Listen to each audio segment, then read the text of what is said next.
국정원이 2차에 걸쳐서 이행 점검을 했을 뿐만 아니라 이 우리나라의 진짜 사개의 권위자들을 모시고 선거 시스템 보안 자문단까지 꾸려서 그분들로 하여금 한 번 더 내부적으로 검증을 받고 22대 국선을 치른 바 있습니다.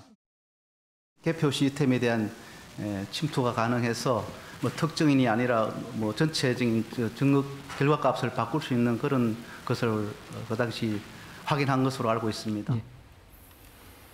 네, 백종욱 전 차장 그리고 김용빈 사무처장의 증언 조금 더 들어볼 수 있을까요? 영상 준비됐죠?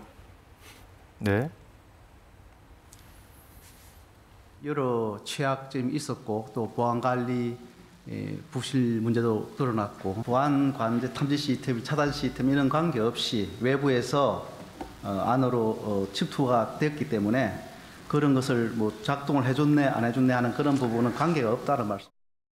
실제 상황에서는 불가능할 거라고 생각합니다. CCTV 그 영상에 대해서 24시간 공개를 한다든지 아니면은 지금 그 개표 과정에서 실제적으로 천천히 그 찍힌 투표용지를 제대로 소위 참관인들께서 감시할 수 있도록 수검표 제도를 도입한다든지 그런 절차를 취해 왔기 때문에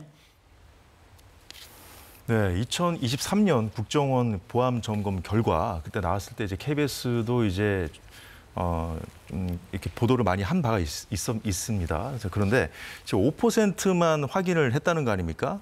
5%만 확인해도 이제 보안에 취약하고 그리고 외부에서 이제 침투할 수 있었다는 거잖아요. 그런데 이제 5%만 봤지만 더 많이 본다면 좀 더 그 취약성이 커질 수 있다는 취지까지 얘기를 했고 그에 대해서 선관위 사무처장은 이게 실제 상황 그러니까 이제 일부 상황만 놓고 봤을 때 그렇다는 거지 실제 상황에서는 일어날 수 없다. 그러니까 선거 부정은 있을 수 없다고 이제 반박하는 내용까지 봤습니다. 어떻게 보셨습니까? 예, 저는 어제 저 내용을 보면서 물론 뭐 저도 이제 2023년도 이제 가방위원이기 때문에 저 내용을 상당히 알고 있고 제가 지난번 이 시간에도 좀 이야기를 했습니다만은 새로운 상황을 이제 알게 돼서 깜짝 놀랐습니다.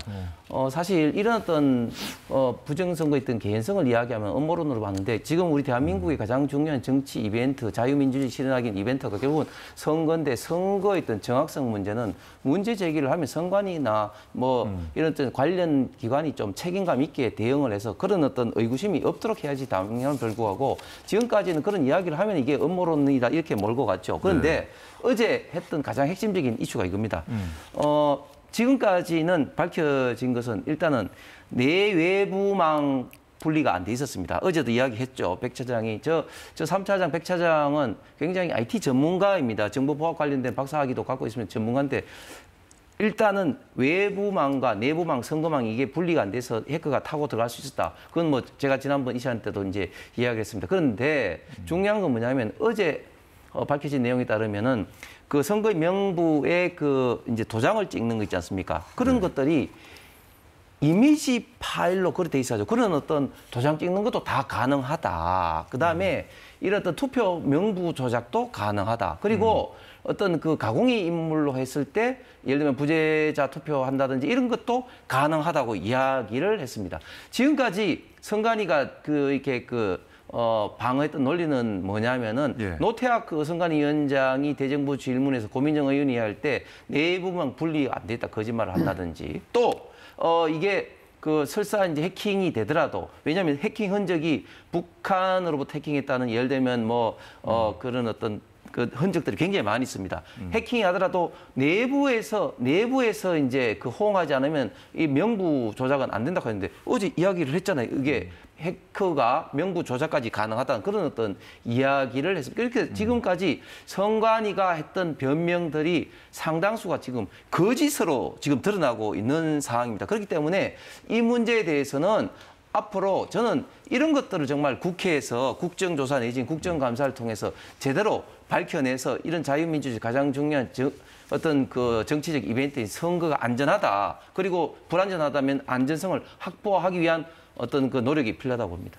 이제 법원에서 이제 판결이 난 사안 가지고 이제 대통령 측에서 왜 자꾸 문제 제기를 하느냐 그 얘기를 하면서 김용빈 사무처장이 이런 얘기했어요. 헌법재판소나 법원에서 검증 요청을 해주면 선관위 서버라든가 뭐 이런 부분들 다 검증에 응할 수 있다고 얘기를 했거든요. 그렇습니다. 실제 투표자 수까지도 헌법재판소나 네. 대법원에서 하라고 하면 다 응하겠다라고 했습니다. 그 김용빈 선관위 사무총장은 지명할 때 사실 우리 야당은 우려를 했습니다. 왜냐하면 대통령이 완전 절친 중에 절친으로 알려져 있었기 때문에 혹시나 선거가 중립적으로 잘 관리되지 못할까 그런 우려 때문에 상당히 그때 뭐 조금 저희들이 이런저런 논평도 내고 했습니다만 어제 헌법재판소에 와서는 본인이 사무총장으로 판사 출신입니다. 이분이. 네. 와서 몇 년간 3년간 근무를 해보니까 이론적으로는 있을 수 있지만 실제적으로는 여러 가지 투개표의 그 검표 과정이나 또 참관 과정이나 또 개표 진행 여러 가지 현장에서의 과정 이런 것들을 다 종합하면 있을 수가 없다. 부정선거는.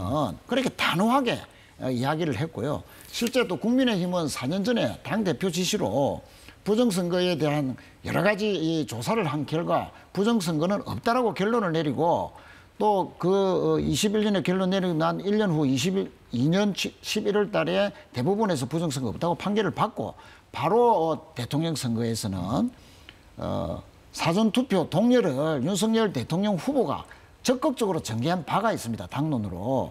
국민의힘이 4년 전에는 부정선거 없다라고 결론 냈고 대법원에서도 부정선거 없다고 결론 냈고 그에 따라서 본인들이 선거 캠페인까지 했고 또 지난 대선에서는 0.73% 차이로 이겼고 이런 모든 과정들이 다 있고 전국에 20만 명에 가까운 투개표 참관인들이 다 참여하고 있는데 어떻게 해서 이 대명천지에 부정선거가 있을 수 있느냐. 또 중국의 어떤 개입설까지 하면서 외교관계까지도 훼손시키는 이런 억지 주장들. 신원식 안보실장도 사실상 그 중국의 개입설은 부정했지 않습니까 어제.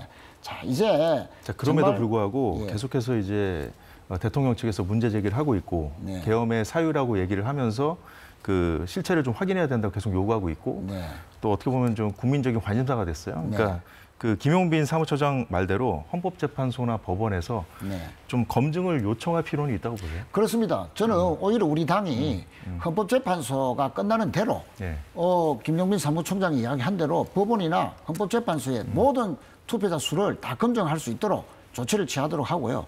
사실은 이 부정선거 있냐 없냐 이 구체적으로 따지는 게 중요한 게 아니고 헌법재판소는 왜 군이 헌법기관인 선관위에 군을 투입했느냐 어떤 과정을 거쳐서 침탈했느냐 이것이 중요하고 이미 드러났기 때문에 헌법상 선관위 탈취는 탄핵 사유가 된다는 것을 명백히 예. 증명해 준 사안이었다 이렇게 생각합니다.